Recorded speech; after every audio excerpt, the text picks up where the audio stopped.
दोस्तों नमस्ते, मैं सुशील कुलकर्णी, आप देख रहे हैं एनालाइजर न्यूज। इस वीडियो का शीर्षक देखकर ही आप चौंक गए होंगे कि मैं हिंदी गाने पर क्यों बात करने वाला हूं। जितनी चाबी भरी राम ने उतना चले खिलौना। मुझे लगता है अमिताभ बच्चन के किसी पिक्चर का यह गाना है। गलत हूं तो करेक्ट कर दीजिएगा कमेंट बॉक्स में। जितनी चाबी भरी राम ने उतना चले खिलौना।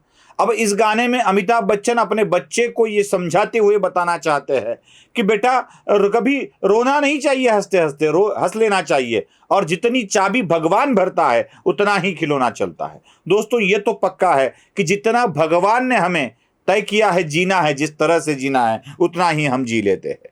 यही विधान, यही वाक्य वास्तव में भी बहुत बड़ा काम आता है। भगवान जिस खिलौने को, इंसान को, व्यक्ति को, प्राणी को बनाता है उसमें जितनी चाबी भरता है उतना ही वो चलता है। वैसे ही राजनीति में एक व्यक्ति को उतना ही चाबी भर दिया जाता है जितनी उसकी जरूरत है। ऐसे कई लोग होते हैं राजनीति में, जितनी चाबी भरी मालिक ने उतना चले खिलौना। ऐसे कई व्यक्ति होते हैं। जब खिलौना बिगड़ जाता है तो उसको ठीक किया जाता है, मरम्मत की जाती है, बच्चा उसको पटक पटक के ठीक कर देता है और फिर चलाने लगता है। अगर खिलौना गिर पड़े, टूट पड़े तो उसको रिपेयर किया जाता है। अगर कुछ गलत करने लगे तो तोड़ के फेंक दिया जाता है। खराब हो गया तो उसका काम ही खत्म, भंगार वाला भी जल्दी नहीं लेता है। ऐसे राजनीति में कई खिलौने हैं, उन्हीं खिलौने के बारे में हम बात करने वाले हैं। ऐसे खिलौने जो बड़बोले होते हैं, अपने बोली के कारण पॉपुलर हो जाते हैं, और जिनकी जब जरूरत खत्म हो जाती है तो उनको उठा के फेंक दिया जाता है। कभी कभी ऐसे भी होता है कि बच्चा खेल खेल के थक जाए। कोई खिलौने ऐसे होते हैं बच्चा खेल खेल के थक जाए, बड़ा हो जाए, या उस खिलौने से उसको नफरत हो जाए, नहीं चाहिए अब मुझे खिलौना, ये बहुत बोर हो गया मैं, तो उठा के दूसरे को भी दिया जाता है। पड़ोस वाला जब नया बच्चा आता है तो उसको भी खेलने के लिए दिया जाता है। मैं ये सारे उदाहरण राजनीति में आपको देने वाला हूं। दोस्तों ऐसे बड़बोले नेता अपने बड़े नेता से एनर्जी लेके चाबी भर के बात करते हैं। जैसे सुषमा अंधारे ले लीजिए। सुषमा अंधारे कितना बोल रही है, कितना बोल रही है, न जाने क्या क्या। नारायण राणे पर टूट पड़ना हो तो सुषमा अंधारे, गुलाबराव पाटिल पे टूट पड़ना हो तो सुषमा अंधारे, संदीपान भूमरे पर टूट पड़ना हो तो सुषमा अंधारे, जो कोई भी मिनिस्टर हो, या एकनाथ शिंदे पर टूट पड़ना हो तो सुषमा अंधारे। बस वो मनचाही ही बातें बोल रही है। दोस्तों यही नेता पहले शरद पवार के पास थी, तब वो उद्धव ठाकरे पर भी इसी तरह के बयान देती थी। जरा ठीक से, मतलब तू मना ना, तू मना भाई, गोकुलाष्टमी मना, सबसे नीचे तू रह, सबसे ऊपर तेरे बच्चे को भेज। ये वाली बातें भी सुषमा अंधारे ने की थी। न जाने कितनी गालियां दी थी उद्धव ठाकरे को, भूल गए बेचारे, अच्छे दिल के आदमी हैं, भूल जाते हैं। राष्ट्रवादी कांग्रेस में इसी सुषमा अंधारे को जब अपने ही लोगों से दुश्मनी होने लगी, उनकी बात जमने नहीं लगी। सुना है परली में धनंजय मुंडे के कार्यकर्ताओं ने इनके ऊपर कई क्राइम रजिस्टर्ड कर दिए हैं, वही अभी केस चल रही, सुना है, ऐसा सुनने को आया है। जब राष्ट्रवादी को सुषमा अंधारे की जरूरत ना रही तो भेंट कर दिया गया उद्धव ठाकरे को, ले लिया, अब वो इस्तेमाल करते हैं। ये पहले खेल रहे थे, अब ये खेल रहे हैं, ये बड़बोलापन कर रहे हैं, ये बुलबुल उनसे बुलवा के कुछ ले रहे हैं। और एक व्यक्ति थी सक्सेना सलगर नाम की, जो आदित्य ठाकरे को पेंगुइन बुलाती थी, वो उसको कुछ, इसको कुछ बुलाती थी। आजकल वो कहीं दिख नहीं रही है, कहां है वो। एनसीपी में एक वक्ता सेल है, उस वक्ता सेल के कई नेता आजकल बस सेल में ही बैठे हुए हैं। जैसे एक कैदी सेल में बैठा हुआ होता है ना, वैसे ही वक्ता सेल के नेता भी कैद में बैठे हुए, ऐसा लग रहा है। अब नए नए आए हैं अमोल मिटकरी, उनसे भी कुछ बुलवाया जाता है, वो भी कुछ अनाप शनाप बोल देते हैं।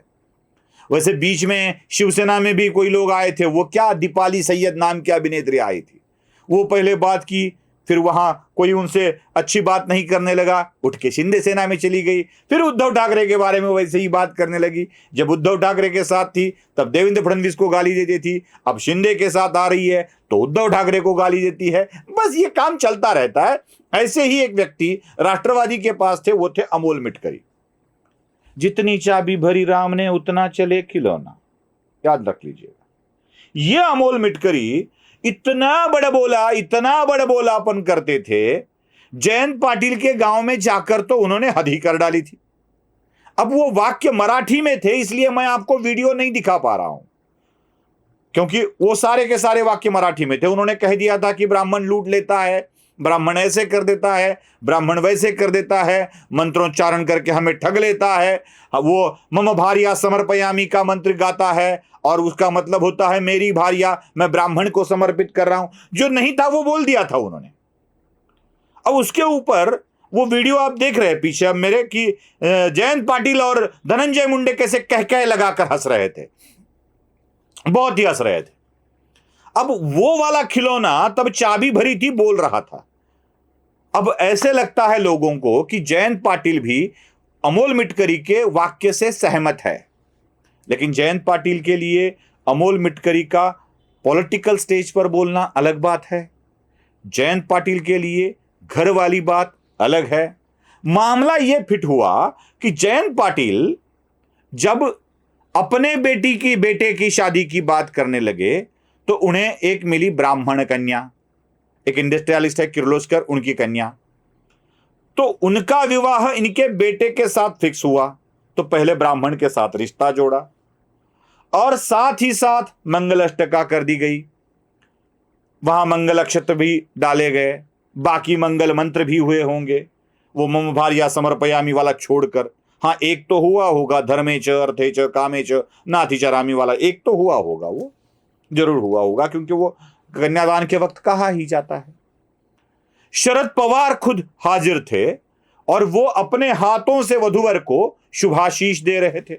ये भी आप देख रहे हैं वीडियो में कि शरद पवार किस तरह से वधूवर को शुभाशीष दे रहे थे। मतलब अमोल मिटकरी का खिलौना उतना ही बोला जितनी चाबी उसमें भरी हुई थी। आजकल राजनीति में ये लोग इसी बात को ज्यादा नहीं ध्यान देते हैं, ये ध्यान में रखना चाहिए। जितनी चाबी भरी मालिक ने उतना ही खिलौना चलता है, और मालिक थोड़ी चाबी भरता है, इसका मतलब खिलौने को यह अधिकार प्राप्त नहीं होता है कि वह अपने मनमाने तरीके से कुछ करे। बस प्रोग्राम फिट होता है, ढोल बजाना है तो ढोलक के बजाना है, टिंग टिंग टिंग टिंग, अगर उसको ऐसे बजाना है तो ऐसे ही बजाना है। खिलौने को जो मैकेनिज्म दिया होता है वही करना होता है। कभी कभी खिलौना अपने मैकेनिज्म को छोड़कर कुछ अलग ही करने लगता है तो उसको नादुरुस्त समझा जाता है और उसको रिपेयर करने के लिए भेजना पड़ता है।